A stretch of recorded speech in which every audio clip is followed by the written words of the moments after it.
Hello, thank you very much for coming. It's very exciting to be at a conference in person, my first one for some time.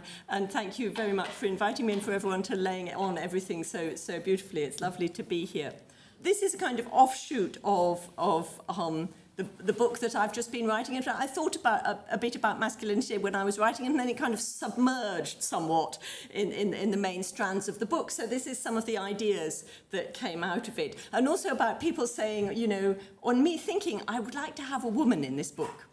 And no women, I just couldn't find any women anywhere in the story. So for today, I thought you could start off by looking at your the cover of the conference program, and we've got this wonderful picture of Zhao Fengfeng acting as interpreter for Zhou and Li, and another unnamed chap in a headdress. It's a kind of archetypal image of an interpreter. She's female, she's tiny by the look of things, or at least she's been photographed to look really small. And actually, she's not just, and she obviously remembered it as her interpreting for Zhou and Li, but she's not just interpreting for Zhou and Li, she's also interpreting for the other unnamed person. And it's quite strategic that we only get her, actually I interpreted for Zhou and Li, not I interpreted for him and someone else. And so this is about interpreting a social activity between two people. We don't ever just interpret for one person. And it also fits with, so there's a kind of two themes that I wanted to bring out. When I saw the photo, I was like, yes, that really fits. So this fits with modern images of languages, interpreters, and femininity. And I included this book, Kumiko Torikai, Voices of the Invisible Presence, which is a really wonderful book. I think it's the best book about the history of interpreting. It's about Japanese who interpreted for the Americans in the post-World War II moment. And she, the author was an interpreter herself. And she then went and interviewed these elderly Japanese interpreters about their lives. And it's the lives of 5 or 6 stories. And I think it's just way the best book about the history of cross-cultural interpreting. And one of the points, she brings up a couple of points that I think are really important. One is the feminization of the profession that's happened in relatively recent period. And the other is the idea of the interpreter as being invisible. And the idea of, and that's why I put up this picture, the interpreter in a booth and a voice, just a voice that you listen to through headphones. So not a real person at all. And that's something that obviously comes out of the 1950s invention of, I mean, you can't have that kind of interpreting unless you have sound recording and unless you have simultaneous interpreting, which was something that was invented in the early 50s, 40s and 50s. But it's also about this idea, and I should think if you went to a master's degree in interpreting studies in the UK at the moment, you'd find that 80-90% of the students were women. And that it's also the case that you have a lot of women in language and language degree programs. But this wasn't always the case in the past. And I think that one of the things that this conference needs to think about is what happened in the 20th century to create this situation. If you think about 18th century transcultural diplomacy, there are actually occasional moments where women appear as interpreters. So I'm going to talk about the Macartney embassy, the first British embassy to China in 1793, and they get to an island as they sail to China, they get to an island off the coast of Vietnam, and they have interpreters with them who can interpret to Chinese, but they don't have anyone for Vietnamese. And so they arrive and no one can speak to them, and the villagers are terrified. This huge British warship has appeared. They need to find someone who can talk to them. And what they find is a woman. So a woman who can speak Chinese. And that's because obviously women marry between different places and thus may be the carriers of two languages. So you do get that, but only very occasionally.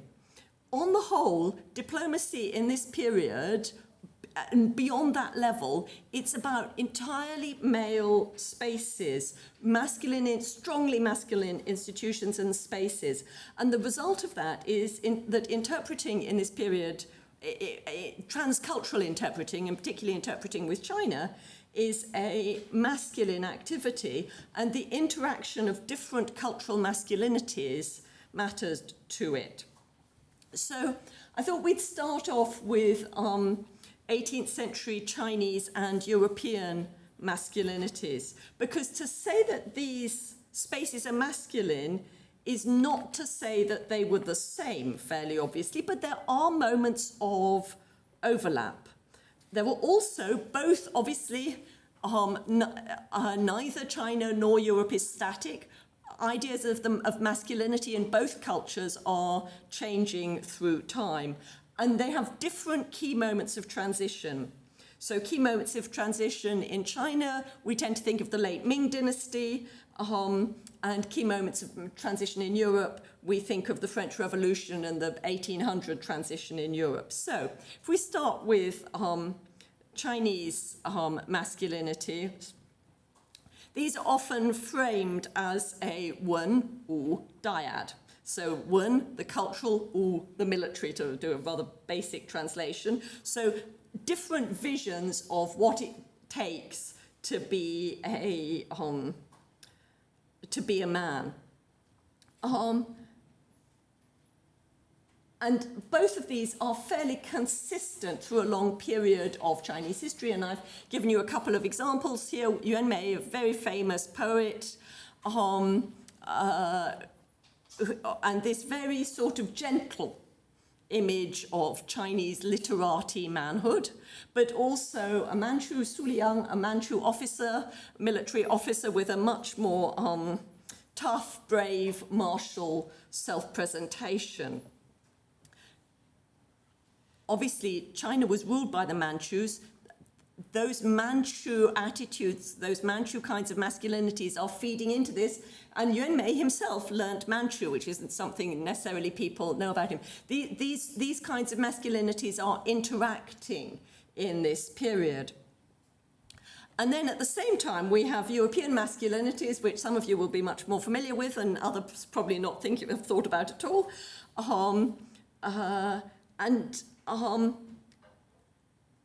So the Chinese masculinities are in tension with 18th century European masculinities. And people who study 18th century European masculinity often talk about a transition from a focus on honor to a focus on civility. All of this is hugely simplified, okay? Experts on both sides, you know. But just to give us a bit of background, so the idea of the man of honor, you know, the necessity to be prepared to duel, to fight, to defend your honor. So Lord Macartney, when he's stationed in India, appoints or sacks the top general under him, and the general is furious, and it's really compulsory on Macartney to fight a duel in Hyde Park when he comes back. And Macartney is not actually a natural dueler, and he actually had to write himself notes in his notebook about how to fire a pistol. But he nevertheless has to stand up and fire a gun at 10 paces, 20 paces at another man. And so that's something that is really impossible to imagine Chinese 18th century officials doing. One cannot imagine Yuan Mei fighting another Chinese literati official. It's really impossible to think that that could happen. But there's also the image of the polite man. I mean, Macartney was originally sent as ambassador to Catherine in Russia, the Empress, on the grounds that he was handsome and good-looking and particularly polite. And that's his photo of himself in full polite mode.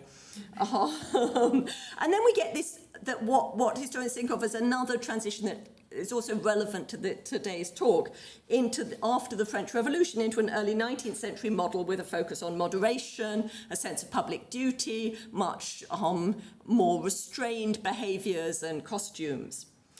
Now, so what I want to do here is not really to produce a typology, but to point out that both societies include elements that will be discussed in this paper. So I don't want you to think that, you know, the Chinese were all gentle literati officials and the British were all sort of ferocious swordsmen. There were both sides value, there were things that both sides value. Both sides value in men propriety in this period. So Li in Chinese, ritual propriety, but also decorum from an English perspective, and a certain kinds of refined sociability. And both sides also have a martial element. So Manchu virtues are important for the Qing elite, and likewise we have this 18th century European custom of dueling. And in both cases, we're talking about a strong value on physical courage.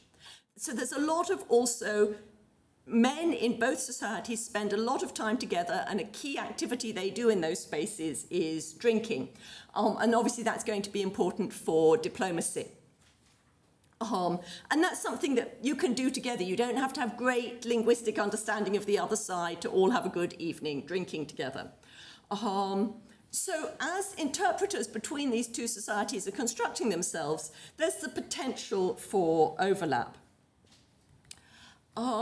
So today what I'm going to talk about, so this is a couple of interpreters and key moments and themes in early China-British interactions. So one of these is Li Zibiao, who's one of the characters in the book I've just written, because he interpreted for the Macartney embassy. The other one, Li Yao, comes up a little bit in that book, but because this was a conference on Chinese presentations, was supposed to be a conference about Chinese self-presentations, and Li Yao is another Chinese person who acts as an interpreter. So Li Zibiao was a Chinese Catholic priest, trained in Europe for the Catholic priesthood, and who then goes on to be an interpreter before continuing into career as a missionary in China. But he does this straight diplomatic interpreting for the first encounter between China and Britain. Li Yao is an employee of a tongshi, which is what is usually referred to as a linguist in the Canton trade. And he was arrested in 1814, and his arrest led to a very difficult round of negotiations with the British, and we're going to come back to, so this is one of his letters. We're going to come back to this. Now, you might think that trade negotiations aren't really the same thing as diplomatic interpreting.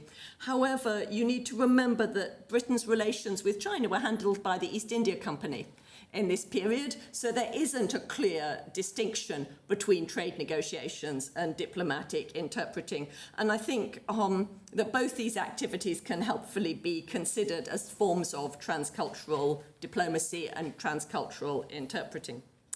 Okay, so from that, what I want to talk about a bit is learning foreign languages, which is one of the things I found, and actually fits rather neatly with UCD's interest in bringing foreign languages and thinking about how we learn foreign languages and how this fits into the history of interpreting. So I think we can really understand two kind of basic modes of foreign language learning. I'm sure there were people here who are much more expert on this subject, as with everything I do, than me. But anyway, we've got, we can really think about institutional education. So you go to school and you learn a language in a classroom setting, or learning languages through living in the country and living where it's all surrounded and picking it up that way. And obviously many people will have a mix of those two language experiences, but those are the kind of two core elements. Now, if we think about formal education in foreign languages, and we think about China in the Qing dynasty, that's formal education in foreign languages is really confined to Manchus and Mongols and the northwestern Chinese languages of the Qing court. So the Qing court trains people and sets exams in Manchu and Mongol, and people do pass those exams, and there's a syllabus, there are exams, there's that kind of formal education. But it's only quite a limited kind of formal foreign language learning is done that way. For Europe, obviously, a core model of foreign language learning is learning Latin. And Latin is a language that, on the whole, Europeans learn in school from grammars. And it's a highly masculine form of learning. So these are schools where men are together, where boys are together, and being able to speak and communicate in Latin is part of what defines you as an elite man, and it's very highly valued. And it creates male communities. People, the old school type, people bond with those they're at school with, and part of that bonding is around an intensive Latin learning experience. And it tends to focus on reading rather than speaking. Now, Li Zibiao, the Chinese interpreter for the Macartney embassy, he was born in 1759, and he learned Latin in this way. So he came from Gansu, up in northwest China, from Wuwei County. What's now Wuwei was then Liangzhou. And at the age of 12, he was sent to Naples by his father, who was a Catholic. It was very difficult to smuggle Europeans into Gansu because it's out beyond the boundaries of Qing. It's in an area which is basically military controlled in this period. Because this is the period of China's expansion westward, and so they want a Chinese priest, this tiny Catholic community out on the Silk Road, and so they send one of their boys to Europe to train to be a Catholic priest. So when he arrives in Europe, he then gets a regular school-style education in Latin. So he learnt Latin by that standard formal, and Latin is the language he was interpreting into for the embassy, mainly. Now, if we think about China and Chinese people learning, or people learning Chinese and Chinese people learning European languages, really institutional learning isn't possible for Chinese in this period. There aren't grammars either way. You can't go and sit in a school and learn European languages if you're a Chinese person, unless you happen to have been transported to Naples, or Chinese language is if you're a European. There are word lists and grammars, and they do exist, but they tend to be hand-copied. They've been designed for missionaries. The Catholic Church has these things. And they're not published, so they're not widely available. That they're specialist for Catholic missionaries who arrive in China will then have access to these things and may hand copy them. The first formal published grammars and dictionaries of Chinese are in the early 19th century, and they're a major achievement when they're first made. There also are textbooks for teaching English to speakers of Cantonese down on the south coast. Obviously, there were lots of people who want to trade with all those thousands of British sailors who are coming in with the tea trade. There's clearly a need for people to speak English, well, first to speak Portuguese and then to speak English. And there are textbooks.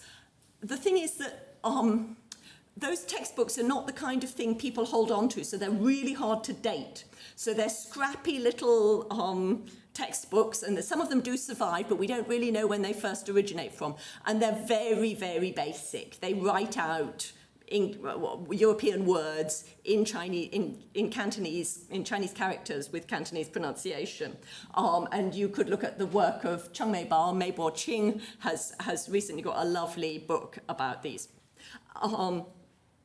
So that's formal education. Now, of course, people are also in this period learning languages through immersion and practical experience. Immersion as a mode of language learning in Europe for men still existed in the 18th century, but was really in the process of being somewhat devalued and replaced by a more grammar-based classroom approach. But someone like Macartney, you learnt European languages by going on the Grand Tour. So Lord Macartney himself did the grand tour. He spent time in France, he spent time in Italy, he picked up the languages, and for him, Li Zibiao interpreted it into Italian, which was a language both of them had learned in an entirely oral way. Li Zibiao didn't go to classes in Italian, he just picked it up. And so did Macartney doing his grand tour. And that's also how women learn languages. And I think this may be a point we might want to consider later in the conference. Women much more continue to learn languages by immersion through the 19th century. For example, by having a native-speaking governess. In fact, my Belfast Irish grandmother had a German governess. So this is, you get someone who will speak to your little girl in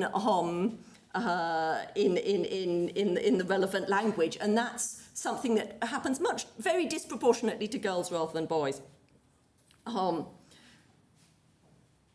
Immersion is also how Chinese people learned English. So whereas boys in English schools switch over from going on the grand tour to learning French in class by grammars, which has all sorts of effects on how good their speaking abilities are, girls continue with a much more immersion-based approach done in the home. Chinese people also learn, so Chinese textbooks often say, Chinese people didn't learn foreign languages till the late 19th century and, the establishment of the Tongwenguan, the Interpreters' College. This is rubbish. Loads of Chinese people learned languages before them. They just didn't learn them in class. They didn't learn them in that classroom setting. So you could buy your little manual, but that's not really going to teach you very much. So the Chinese people who learn European languages before this go to Europe. And in the 18th century, you would be surprised how many Chinese people there are in East London. So that's where you come in. So the standard way of learning English in this period, and people do it all the time, is to work your way over on a boat. And you might be a sailor, but you might also go as a servant. And the word servant is very multi-meaning term, includes some very competent people who do this as a way of learning the language and getting into the trade. So, I don't know if any of you have ever heard the story of William Macau. William Macau came to England in the Scotland, exactly, in the 1720s, 30s, and he went to, ended up in Scotland as a house servant, but he goes on to a really quite successful career in the customs and excise. In Scotland. He's clearly, and he takes the name William Macau, he's a Chinese person from Xiangshan County. Likewise, John Ho Chi, He Zhi, turns up in England in the 1820s, but has gone backwards and forwards multiple times. And there were loads of sailors, obviously. There were many professional Chinese people who were professional sailors who were backwards and forwards between Boston, England, Boston, London, Canton. These people are sailing backwards and forwards. And you can find out about these cases in things like the Old Bailey records. And some of these people are literate. It is not true that these people were all illiterate. There were definitely people in London working as servants or working in one capacity or another in order to go back to China and use those skills in the trade, which is then very profitable. And I thought the example actually I gave you is someone who didn't do it with Britain, the Hong merchants. So Hong merchants are the top of the ladder in the British trade with China. These are the biggest, wealthiest, grand merchants, the Hangshang, and the Hong merchant Pan Zhencheng is how he got there was because he was living he was someone from Fujian who went to live in the Philippines where he learned Spanish. He learned very good Spanish. He parlayed that good knowledge of Spanish into a good knowledge of English when the English turned up. He's already learned one European language. It's a lot easier to learn the second. He then becomes a very fluent English speaker, and that's how he makes his way into this really classy position in the trade.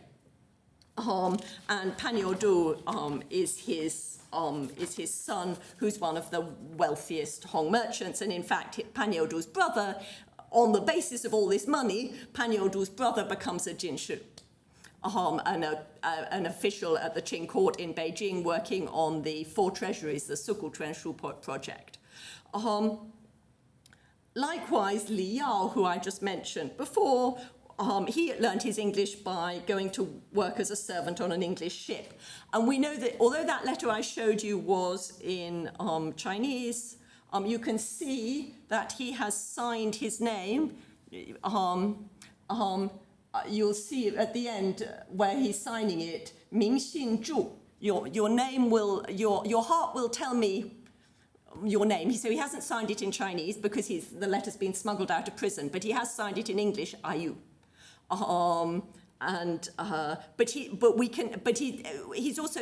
He addresses some other things. It's clear that he had the ability to at least write in English. So those are different ways of learning foreign languages.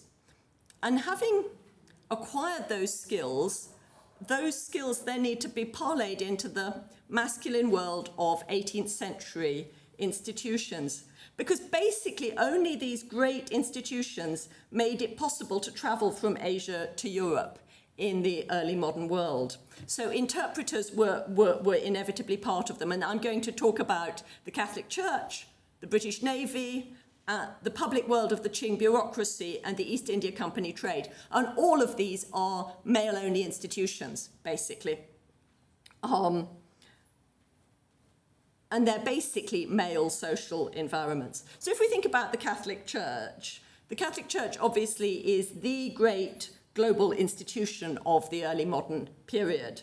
And obviously the Catholic Church is not an entirely male institution, but it is strictly gender segregated. So Catholic religious orders are either men's orders or women's orders, and the missionary institutions of the Catholic Church were entirely male in the 18th century. So in the 19th century is when we see the beginning of women's Catholic missionary orders of missionary nuns, for example. Those don't exist in the 18th century. And the Catholic Church that is the institution that made possible Li Zibiao's travels and his language experiences. So he goes to Europe because someone called Vitalis Guoyuanxing, who is another Catholic priest from Shanxi province, who'd studied in Naples himself, was collecting a group of boys to send to the Naples College. So Guoyuanxing, Vitalis Guo, mediates Li Zibiao's transition into the church and to Europe. And then the procurator of the Catholic mission in Macau arranged the voyages. You can't just travel on your own. It's not a kind of individual thing. And when they arrive in Europe, they stay in religious institutions in Paris before they get to Italy. So it's all about that world. And once these boys arrive in the Naples College, they lived in an entirely male world. The Chinese students at this college slept together in a single large dormitory, and the college also took in local aristocratic students. It's a kind of posh boys' boarding school for Naples, for the children of the Naples aristocracy, with some very classy teachers. And those students, and therefore also the Chinese students, are taught the kind of skills that they're going to need. So they study grammar, so Latin grammar and rhetoric, and rhetoric and law go together, and they do that along, so the priests obviously being trained in theology at the same time. And social life in that college is all male. So it has they spend a lot of time dining. They have certain similarities with Oxford colleges. Wine flows in streams. The Chinese students often feel excluded from the wine flowing in streams. But as they become more senior, you get these Catholic dining clubs and the ways in which southern Italian Catholicism is organized. And Li Zibiao later transfers some of these. And he sets up this kind of southern Italian all-male institution in Shanxi, which is another place with a very highly strict gender segregation in social life. So the Catholic Church incorporated Li Zibiao into both the norms of its all-male clergy and into the male part of the social world of the Neapolitan aristocratic elite. I've got the picture here is not Li Zibiao, very sadly. He wasn't on the ship with the artist. It's a friend of his, Yan Quanren, who's another Chinese student who studied in Naples at this period. He's from Fujian. He went to Europe aged 18, 19, so he had a much better Chinese education, came from a wealthy, the Yen family were wealthy, they were Catholic for a long time. He had relatives who were Catholic priests in India and Thailand, and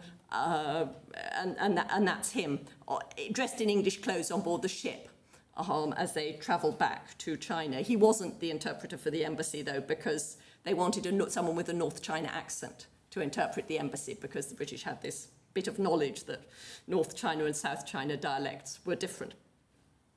So if we now think of our second institution, that's the Navy and indeed merchant ships. So long-distance sea travel in this 18th century world is also by and large an entirely male institution. Now, unless you're actually emigrating as a family, which a few people do, if you're going to the Americas as a family, yes, you're going to have women on board ship. But an awful lot of long-distance sea travel is entirely male. And with strong homosocial activities. Everyone's living together on one of these ships in very close proximity. There's a lot of drinking, a lot of drinking in the 18th century British Navy, a lot of singing, work songs and singing together, and a lot of swearing, sort of archetypally male social behaviours. And obviously, British Navy, much praised for their martial prowess, seen as a sort of archetypal kind of British manhood and their martial valour. They also a world with rigid hierarchies, who can enter which space of the ship. Only the captain can be, if you've ever read those, or indeed watched those films about, pirates and whatnot. 18th century Navy, where the captain can go, where the first lieutenant can go, where the second lieutenant can go. It's all very hierarchical and controlled. Who ate with who is also very hierarchical. And the whole experience is extremely dangerous, and it's extremely intense. And everyone's in it together. And Li Zibiao, as he travelled out to China, was part of this experience. He and Ke Zongxiao, who's the other Chinese priest they've taken as an interpreter, who turned out to be no use at all as an interpreter, were on the ship with Macartney. And they were put on the ship with Macartney specifically so that Macartney could create relationships with the interpreters, because they knew that close personal relationships were important to interpreting. And they were treated as gentlemen, so they dined at the captain's table. And that's obviously very important, and that was done with the other interpreters who were recruited in Guangzhou as well, because you need to have the interpreter on your side, so you need to treat that interpreter in the right way.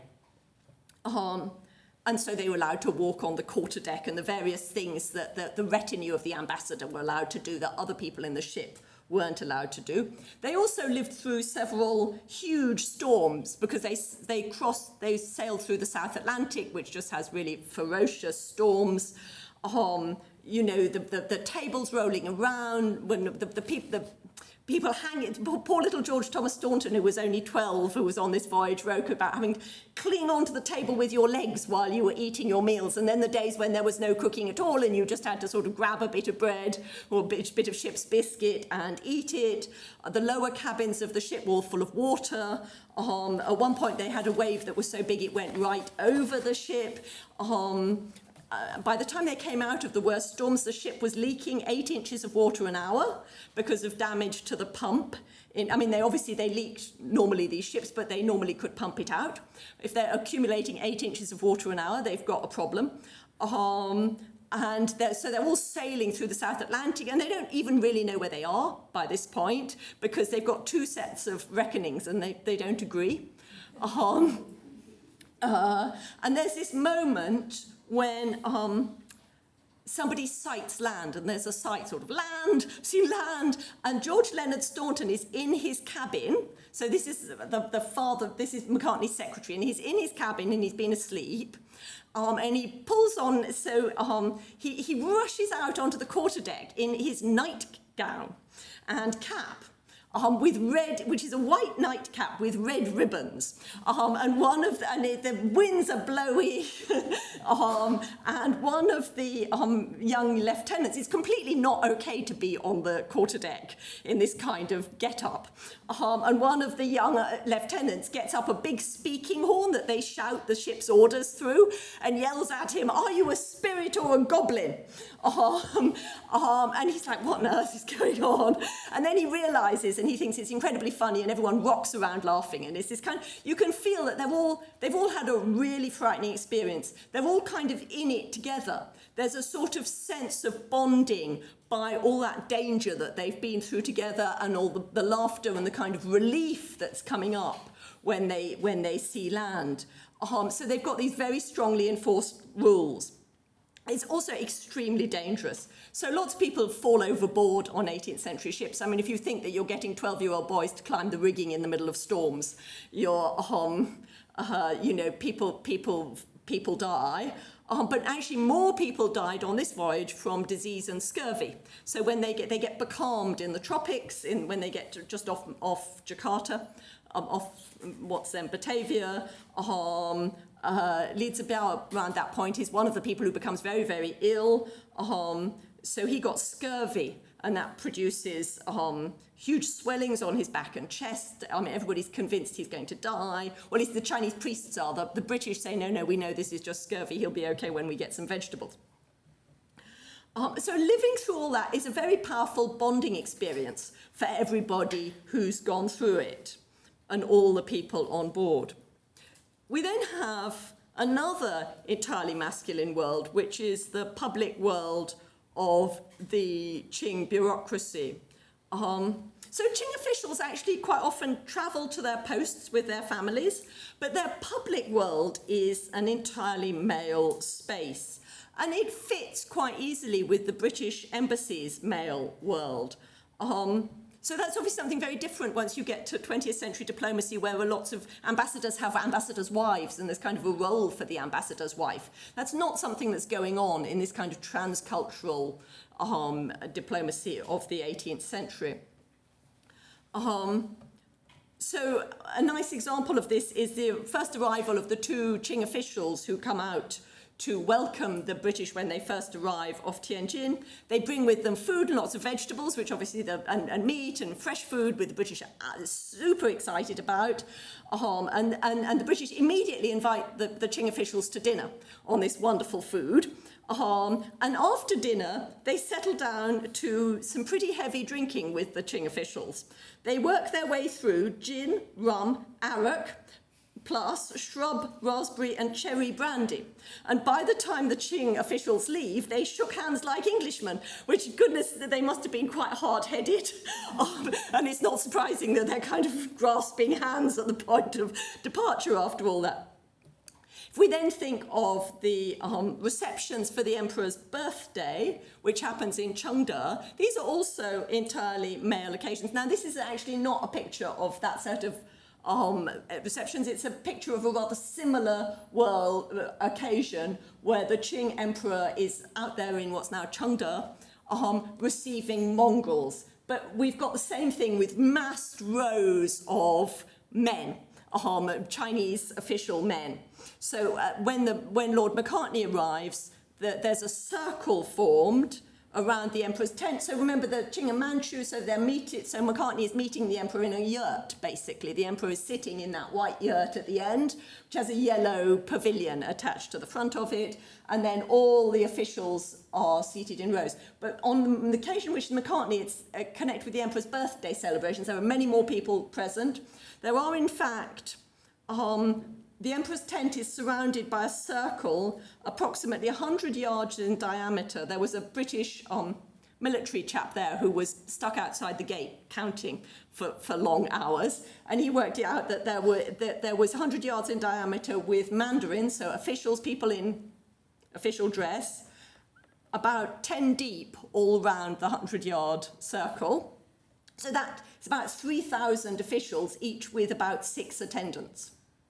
It's a huge number of men. Now, it's not that there aren't women taking part in the in the emperor's birthdays, but they're off stage, they're separate. They're dining together, just as if you nowadays go to a temple festival in China, the men and the women dine separately. So there are women, but nobody sees them in this world. As far as the British are concerned, it's entirely male. The diplomacy is entirely male. And the men are looking at, they get lots of entertainments. The people who are not actually in the tent with the emperor, they get to see wrestling and tumbling and tightrope walking and then opera. As later as the embassy is travelling south, they were accompanied by Changlin, who's the emperor's or Changlin, who's the emperor's cousin, who's travelling to take up the post of Liangguang Zongdu. So he's going to be the governor general of Guangdong and Guangxi. And he's taking his wife with him, and his wife wants to see a British person. So they invite John Barrow to go, and who can't speak any English. And Li Zibiao delivers her, but he can't go in because he's a Catholic priest, so he shouldn't meet women in China, he feels. But he delivers John Barrow, who can speak a few words of Chinese. And that's the only time on the embassy. And actually, John Barrow has a fun time, and they all laugh a lot, and he tries speaking some words, and they give him cakes, and it's kind of fun for them. But that's the only time the embassy saw a Chinese woman. Okay, apart from very poor people looking at them from the distance. When the embassy is departing, they all drink together yet more, and by this time they worked out that the Chinese particularly like sweet wine and brandy. And the two Qing officials, Wang and Qiao, the chaps who first came to meet them off the coast in Tianjin, by this stage weep tears at parting. Now, I don't think that these Qing officials were really upset that the British were going, but I do think that Qing officials felt that it was appropriate to weep tears at parting. And if you were a successful Qing official, you had a capacity, presumably, to weep on demand if that was part of what you were doing. And so they dine together and they weep together, and there's this performance of male friendship. So basically, all interpreting has to be done in this male social environment, and interpreting is partly about managing social relations, and that's where it's happening. If we then turn to the East India Company trade, obviously much long-distance trade between China and the West also involved merchants leaving their families behind. So actually, this is true of long-distance trade in China too. If you think about the Shanxi merchants, the Jinshang, they're famous for going off and returning to their families once every 3 years. The Guangzhou, the Hong merchants in Guangzhou are living in their hometown, obviously, so they have their families with them. But nevertheless, on the whole, their business world does not include women. And this is actually a picture of the foreign Hongs. And I mean, that's the business world. That's where all this trade is done. And there aren't any women in this picture. There are a lot of people, but there aren't any women. There were Indians, there were Chinese, there were British people, there were people from all over the world, but not women. The East India Company merchants in China didn't have women in them till about with them till about 1810, and even then only in Macau, because there was a ban on foreign women staying in Guangzhou, because that would have involved a level of settlement in Guangzhou by the Westerners that the Qing court was preventing happening. So basically the British, what's called the factory, the place where they did business in Guangzhou, is an all-male world. All the British merchants live on the premises. The junior Chinese staff mostly live off-site, but they come in daily, they spend all day there, and actually there were people there overnight too. So the compradors, the Mai Ban, who are lots and lots and lots of these people are in those buildings all the time. And a good idea of the atmosphere is suggested by accounts of, so this space involved brawls from time to time. So when all the European, the British sailors all get leave, shore leave is a dangerous moment. So they come in, they have lots of money from their pay, they get drunk, they feel they've been cheated, and they get into fights. Very frequently this happens. On one of these brawls, the English were standing on their veranda, which you can see sticking out there at the end, laughing. as the English sailors and the Chinese locals fight each other, and they all think it's hilarious. And actually it happens to be an incident in which a Chinese person got killed. So it blows up into a big diplomatic incident. But that kind of atmosphere, that it's just fun to see all these poorer people fighting, and, you know, a good laugh, and we all enjoyed it. I mean, obviously it didn't turn out that way in the end. That's very much the world these people are living in. And that's kind of the dominant aristocratic masculinity of the British very much in this context. Violence and honour and drinking and gambling. And Pan Yu-du, who I just mentioned, he's one of the Hong merchants. He wrote these Hong merchants wrote almost nothing. Almost none of their sources, you know, they didn't write. Their situation is quite complicated and they don't write. But he did write a little set of poems about the English, Pan Yu-du. And one of his poems is about the oddness of the fact that they will go out and shoot guns at each other. So, you know, they like to fight together at dawn. So that kind of aristocratic world is going on in Guangzhou as well. It turns out to be very difficult for little George Thomas Staunton when he turns up in Guangzhou, because he's had a very odd life because his father has decided to bring him up on the basis of Rousseau with no contact with other people. He never went to school. He's been kept pure from all evil influences, and that is not a good background for going into this world in Guangzhou. So he ends up having a lot of very close Chinese friends. And Li Yao is one of those Chinese friends. So Li Yao by this stage who is exactly the same age as George Thomas Staunton, had come back from working as a servant on an English ship and gone to work for one of the Tongshu, the linguists, and married into the family of that Tongshu. And so he's one of these people who's in and out of the factories all day. Staunton is acting as an interpreter. That means a lot of negotiation with Chinese people, explaining things, talking about things, working out how to word documents. And they get to know, they clearly become good friends. So these, I want to really just going to finish off by talking a little bit about these homosocial environments in interpreting. So language learning is created by immersion in a foreign culture. And in this transcultural context, it was usually immersion in a homosocial world beginning at a relatively young age. To get the real skills you need to be an interpreter, it often involved very intense late adolescent male friendships, because the people who become interpreters are the ones who in these environments really develop good language skills, and that's because they have close friends and spend a lot of time with them. So Li Zibiao's best friend when he was in Naples, he was much younger than the other Chinese students. Most of them went at 18, he was sent at 12. So obviously when you're 12 and you arrive and everyone else is 18, it's like a huge gap. So his best friend was one of the Italian boys in the school, someone called Giovanni Maria Borgia, who was the Duke of Vallimezzana, or who was heir to the dukedom of Vallimezzana.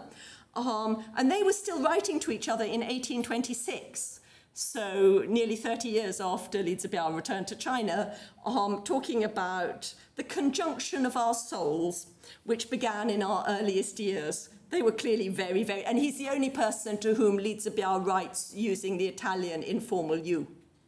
And the Latin informal you, but for everyone else he uses formal pronouns. Li Yao is very close to George Thomas Staunton, and in fact, Li Yao got arrested in 1814 because the local officials thought that his contacts with the British, i.e. Staunton, were too close. And Staunton, the reason we know that they were very close is that Staunton shut down the British trade to try and get him out, which was huge. Staunton was being sued, was being threatened with being sued for vast sums of money for demurrage, which is what happens which is what you're fined for by insurance companies if ships don't leave on time, because he's slowing down the trade. And the letters he wrote from prison are in a little pile in the Public Record Office in London. He wrote in Chinese. He didn't always address Staunton, but Staunton's the only person who can read Chinese, apart from Robert Morrison, and they're clearly not addressed to Robert Morrison, who's a British missionary there. And I've got a little quote on the board. What I'm really worried about, he's saying, I really don't care what you do to start the trade again, but what I'm really worried about is that I'm afraid your ship's captains will not go along with you, so that they're going to sue you, and that the Hong merchants will not help your company, the East India Company, to handle this business, and I will have wasted your and everyone's concerned. I keep thinking about it, and when I get to this point, my heart is shattered. There's a very, very intense emotion is being spread. When he gets really angry with the Qing officials, as his arrest continues and he keeps getting beaten, he calls the Qing officials dogs in this correspondence. Now, today we look at these very intense emotional relationships in the 18th century, and it's hard for us not to read homosexuality into them. But that's probably anachronistic. These are worlds in which intense and highly emotional homosocial friendships are possible. And certainly Li Zibiao and Borgia both had very strong religious vocations. Giovanni Maria Borgia actually gave up his dukedom in order to, with great difficulty, in order to pursue his religious vocation. So who knows? We can't tell what people in the past were thinking deep inside them. But that you don't necessarily have to read it that way. But they're also part of what made interpreters so hard to trust. This is part of the danger of being an interpreter, is that you have to be very close to the other side. So that the balance of identity and affiliation, and that's where I think Zhao Fangfeng saying, this is me interpreting for Zhou and Lai, is slightly not. You have to be able to cope with what the other side's thinking too. It's problematic. So the balance of identity and affiliation is never entirely clear to outsiders, at least in this 18th century world. And obviously in a situation of military aggression, as happens between Britain and China in this period, as this continues, it becomes dangerous. And Li Zibiao ends up in Zhaojialing, which is a very obscure village in Shanxi, and Li Yao ends up being exiled to Xinjiang. And George Thomas Staunton also, though he's English, so he's not what this talk is about, he also ends up being threatened with being exiled to somewhere that is not England, to Neidi, by the Jiaqing emperor. So just to conclude, interpreting is always part of mediating social interactions, and language and cultural learning inevitably involves relationships. And early interpreting, transcultural interpreting between Britain and China, of necessity took place as part of a series of male social worlds. So it was an activity done by men in a male environment. And so it's therefore, which is why it's worth thinking about how information, and I didn't go on to do this, but one could, how the information that was transmitted was shaped by the masculinities of the time. But equally, I think we ought to realise that these maybe not be quite as different as we imagine. All these people enjoyed drinking together. All of them admired martial valour. The British were frightfully impressed to see the sword wounds on one of the Qing officials' bodies because he'd been fighting in the front line. One of the guys who turns up at the beginning is a Qing general who's fought in the Jinchuan Wars. They're very impressed by that. But I think it's also, from the point of view of this conference, worth thinking about why in the 20th century languages and interpreting came to be understood so differently, that the now dominant image of language learning, translation and interpreting is as somehow a quintessentially female activity. It's about kind of it being natural for women to act as mediators. Someone said that to me recently. I was like, yeah, but maybe not in the 18th century. So where does that go? It's often understood as a quintessentially natural female activity. And hopefully that's a question that can be addressed in the rest of the conference. Thank you very much.